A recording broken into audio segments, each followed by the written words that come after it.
Issues in Cobb County also keeping people out longer than they had expected when they left their homes to go vote today. CBS 46's Alicia Roberts continuing our team coverage tonight. And what's going on there, Alicia?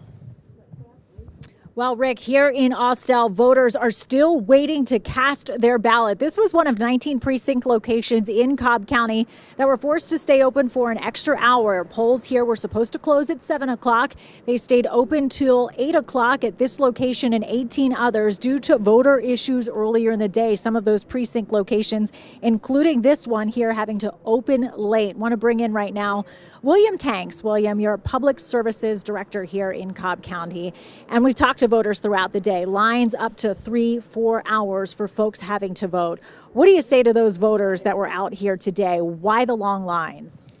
It's a combination of things. You can point at several different things, but if I was to sum up the more outstanding things, I would say, one, we're dealing with a pandemic. That requires a different approach to voting, social distancing, keeping people in certain places. Even our poll workers, we have to keep them at a certain distance. Also, new equipment. We got new equipment that required some technical savvy, a few glitches. We had to call technical folks in, and we only have so many of them. Machine had to have a special code. It's just a slew of things. Printers. Now we have printers. You know, a printer, you can power off a printer at your own home, and if it stops reading, now I don't have a printed out ballot. So when you add that up, the pandemic, new equipment, less voters, less poll workers because of the fear of the pandemic. You put all that together, you're going to have glitches, and that's what happened today. And so we would say to our voters, we understood that it may have been longer than usual, but we're glad that folks toughed it out and got their vote in, and we were able to allow them to do that. Some are saying those are excuses. You've had months to prepare. What do you say to those? Until you work as a poll worker, it's understandable because you're on that side, but I've seen it up front, close and personal, that excuses is when you don't make an effort. But we have poll workers, some of them are putting in 2 and 3 days with 4 and 5 hours of sleep. I mean, they can only do so much. A machine is a machine. If it's got a glitch in it, you can say abracadabra, do whatever you want to do, but if the machine doesn't work, there's nothing you can do to make it work. So you can call it an excuse, but it's just reality. The pandemic, who has control over that?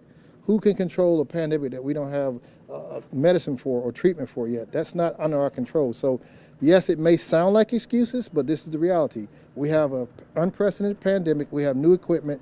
We have an effect on human beings, which are poll workers. All right, and there were 10 machines that were working today. Will there be more in November for those that come out here in Austell? That's a great question. I do not know if we're going to have different machines at different polling locations, but we are definitely going to learn from what we experienced this time. And if we can improve, that means more machines. That will be the case. All right, that's the word here in Cobb County. About 100 or so folks still out in line waiting to make sure their votes will be cast. We'll be here throughout the night tracking it all. We'll send it back to you. All right, thank you.